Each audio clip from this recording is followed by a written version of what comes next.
तेजस्वी जी, आप ये कह रहे हैं कि नीतीश जी ने जिस तरीके से वहां पर बिहार में सुशासन बाबू का दर्जा पा लिया है, दरअसल ये एक मिसनोमर है। किसी तरीके से वहां पर सुशासन दिखता नहीं है। कुछ तस्वीरें आज हमने सुबह से ही देखी, कैसे एक कोविड सेंटर के बाहर इतना जल जमाव है कि वहां पर डॉक्टर्स को ठेले तक से इस कोविड सेंटर तक पहुंचना पड़ रहा है। ये सुपौल की तस्वीर हम अपने दर्शकों को दिखा रहे हैं। ये कैसी व्यवस्था है यहाँ पर तेजस्वी जी, जिसमें जब कोरोना जब सबसे बड़ी महामारी से बिहार ही नहीं पूरा देश जूझ रहा है, ऐसे में लगातार जो है वर्चुअल रैली के जरिए चुनाव पर नजर है पूरे बिहार में प्रशासन की, और साथ ही जिस तरीके से लगातार ये वर्चुअल रैलीज की जा रही है, फोकस तो इस वक्त कोरोना होना चाहिए ना। कैसे लोगों को बचाया जाए, कैसे उनकी जान बचाई जाए, कैसे डॉक्टर्स और नर्सेस तक सुविधाएं पहुंचाई जाए, यही फोकस होना चाहिए ना इस वक्त। तो देखिए, हम तो चीख चीख के यही कहते रहे हैं। आपको पता भी है, हमने थाली भी पीटने का काम किया जब बीजेपी के लोग जो है वर्चुअल रैली कर रहे थे, विचार रैली कर रहे थे। और मेरे ख्याल से ये सत्ता में जो लोग बैठे हैं, इनको चुनाव की ज्यादा चिंता है, लोगों की जान की चिंता एकदम नहीं है, इनको अपनी कुर्सी की चिंता है। जो आपने कोविड जो सेंटर की बात की, वो सुपौल में है। हमने इस पे ट्वीट भी किया था कि किस प्रकार से डॉक्टर जो है ठेला पे जा रहा है। आपको पता है कि जल जमाव की स्थिति जो है पटना जो राजधानी है वहाँ किस प्रकार से बनी रहती है। पिछले साल का भी हालत आप लोगों ने बयान किया था, आपके चैनल ने भी बड़ी प्रमुखता से उस चीजों को उठाने का काम किया था, लेकिन कोई व्यवस्था अभी भी नहीं की गई। अभी भी पटना में थोड़ी सी भी बारिश होती है, जल जमाव होता है तो पूरा पटना डूब जाता है। और कोविड-19 को लेके तो मैं कह सकता हूँ बिहार जो है, जो आंकड़े हम लोगों के सामने है, सबसे फिसड्डी राज है जांच कराने में। और ये संक्रमण जो है बहुत ही तेजी से बढ़ता जा रहा है। और लोग जो है सत्ता में जो लोग बैठे हैं, उनको चुनाव की सिर्फ चिंता है, ना कि लोगों की जान बचाने में वो लोग लगे हैं। आप देखिएगा जो आंकड़ा है वो तेजी से बढ़ता जा रहा है, मृत्यु दर जो है वो बढ़ता जा रहा है। और हम लोग लगातार मांग करते रहे हैं कि यहाँ तो बिहार में मुख्यमंत्री आवास तक कोरोना पहुंच गया, जहाँ 10 बार चीजों को सैनिटाइज कराया जाता है। पूरा सचिवालय जो है वो बंद कर दिया गया है। कई मंत्री, विधायक, आला अधिकारी, पूरे चीफ सेक्रेटरी से लेके होम सेक्रेटरी, सब लोग जो है कोरोना पॉजिटिव पाए गए हैं। तो जैसे जैसे ये जांच का आंकड़ा बढ़ाया जाएगा, वैसे वैसे जो है आप देखिएगा कि इस आंकड़े में जो है वृद्धि हुई है, कई लोग पॉजिटिव पाए जाएंगे। लेकिन बिहार में कितने जो है टेस्टिंग की जा रही है, मैं कह सकता हूं कि यहाँ बिहार में केवल दिखावा हो रहा है। और जिसको सिम्टम्स है उसी का टेस्ट किया जा रहा है, वो भी जो आंकड़ा है 10,000 के नीचे है, बल्कि प्रतिदिन जो है ये 30,000 होना चाहिए। हम लोग लगातार ये भी मांग कर रहे हैं कि लोग जो है बूथ के बाद सीधे शमशान जाएंगे क्या? मतलब लाशों के ढेर पे ये लोग चुनाव कराना चाहते हैं।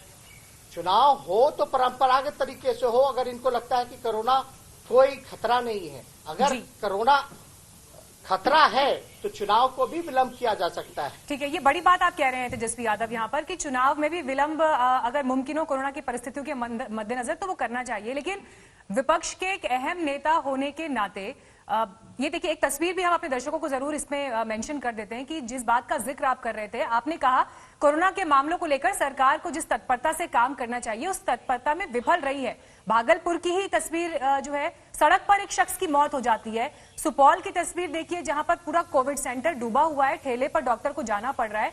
तो ये तस्वीरें बहुत बड़े सवाल, बिहार की परिस्थितियों पर सवाल खड़े कर रही हैं। विपक्ष के नेता होने के नाते, एक अहम आवाज होने के नाते तेजस्वी यादव जी, आप क्या सरकार को कोई अहम 3 सुझाव देने चाहेंगे?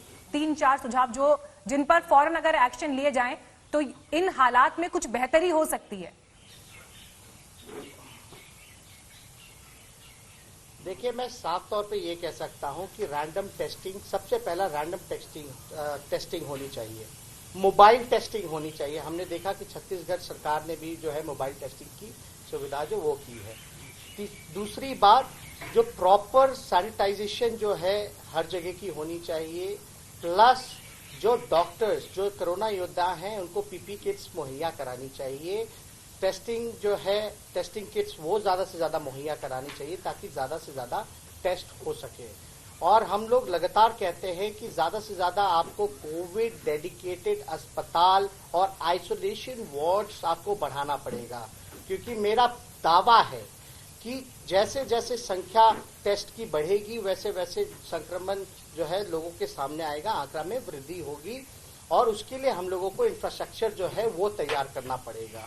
और चौथी चीज ये है कि लोगों के बीच जो है, आपने देखा होगा जब से अनलॉक हुआ है तब से लोग भी जो हैं इस चीजों को लाइटली लेने लगे हैं। तो सरकार को जागरूकता अभियान जो है लोगों को बीच में जाकर के ये सारी बातें बतानी पड़ेगी कि ये कितना बड़ा महामारी है जो सीधे जान पे जो है वार करता है, हमला करता है, लोगों की जान जो है इससे नुकसान है। तो अवेयरनेस जो है लोगों के बीच ज्यादा से ज्यादा बढ़ानी होगी। और पांचवी सलाह ये होगी कि मुख्यमंत्री केवल कागजातों पर ही समीक्षा ना करे बल्कि चीजों को भी देखे और जाने, क्योंकि स्थिति जो है कुछ और पाई जाती है, उनको आला अधिकारी क्या कहते हैं वो मान लेते हैं और बाकी में ये सुझावों का तो आपने जिक्र किया, सरकार को ये माननी भी चाहिए तेजस्वी जी, लेकिन हमारे पास एक तस्वीर है। पूरा मशीनरी जो है, पूरा मशीनरी तेजस्वी जी, अगर टीवी आपके सामने इस वक्त चल रहा हो तो एक बहुत अहम तस्वीर है जिसमें आपकी ही पार्टी के एक नेता किस तरह से खुलेआम,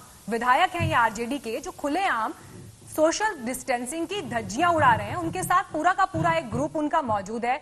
देखिए, मास्क तो मुझे दिख नहीं रहे किसी के चेहरों पर और कितने करीब करीब सब लोग खड़े हैं और इस बात की क्या गारंटी है कि इनमें से कोई भी संक्रमित ना हो। लेकिन खास तौर पर जब आप एक संवैधानिक पद पर हैं, चुने हुए प्रतिनिधि हैं, अगर चुने हुए प्रतिनिधि ऐसा करेंगे तेजस्वी जी, तो सिर्फ सरकार पर आरोप लगा देना किस हद तक सही है? अपनी जिम्मेदारी भी तो कहीं पर लेनी पड़ेगी ना विपक्ष के नेताओं को। देखिए, आपके बात से मैं पूरी तरीके से सहमत हूं और हमारी पार्टी ने पूरी तरीके से सभी लोगों को गाइडलाइंस भी दिए हैं कि किस प्रकार रहना है, क्या करना है। लेकिन इन्होंने जो गलती की है उसके लिए मैं आपके चैनल में माफी मांगता हूं। नहीं, आप कार्रवाई करेंगे? माफी से क्या होगा, कार्रवाई करेंगे आप? जिस प्रकार से एकदम कार्रवाई करेंगे, मैंने बोला कार्रवाई होगी और इनको आगे के लिए भी और लोगों को भी सचेत किया जाएगा और लोगों को जागरूक किया जाएगा।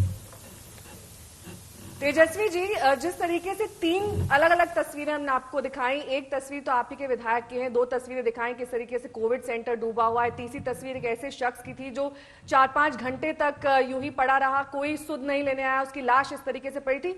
ये तमाम बातें दिखाती हैं कि बिहार में किस तरीके से चीजें इस वक्त बिगड़ रही हैं। स्थिति जो है वो नियंत्रण से बाहर हो रही है। खास तौर पर जब से जो है प्रवासी मजदूर वहां पर लौटे हैं, ये कहा गया था कि अचानक से संक्रमितों की संख्या बढ़ जाएगी, लेकिन उसके मुताबिक ना तो टेस्ट बढ़ाए गए, ना सुविधाएं बढ़ाई गई और अब ये गैप इतना ज्यादा बढ़ गया है कि कैसे इसको काबू में किया जाएगा। अगर आपकी इस वक्त व्यवस्था होती, आपकी इस वक्त सरकार होती, तो क्या प्राथमिकताएं होती आपकी? देखिए, सबसे पहले ये बात समझनी पड़ेगी कि लॉकडाउन जब हुआ तो इसमें सरकार के उसके बाद से जितने भी निर्णय रहे वो कंफ्यूज रहे और क्या निर्णय लेना है इसमें जो है काफी देरी लगाई गई। आप देखे होंगे कि जितना मिसमैनेजमेंट बिहार में हुआ, खासतौर पे जब प्रवासी मजदूरों को लाने की बात की जा रही थी तो 2 महीने लग गए उनको लाने में। जो और व्यवस्था जो थी उनको पहुंचाने की, रेलवे स्टेशनों से लेकर के क्वारंटाइन सेंटर्स तक पूरी तरीके से भगवान भरोसे छोड़ दिया गया था। कोई सोशल डिस्टेंसिंग नहीं, कुछ पालन नहीं, बल्कि जो सेंटर्स थे वहां की भी हालत हम लोगों ने देखी, क्वारंटाइन सेंटर्स की, कि खाने को नहीं है, पीने को नहीं है। तो ठीक है, बहुत बहुत शुक्रिया तेजस्वी जी, आप हमारे साथ जुड़े और इस तमाम चर्चा को आगे बढ़ाया।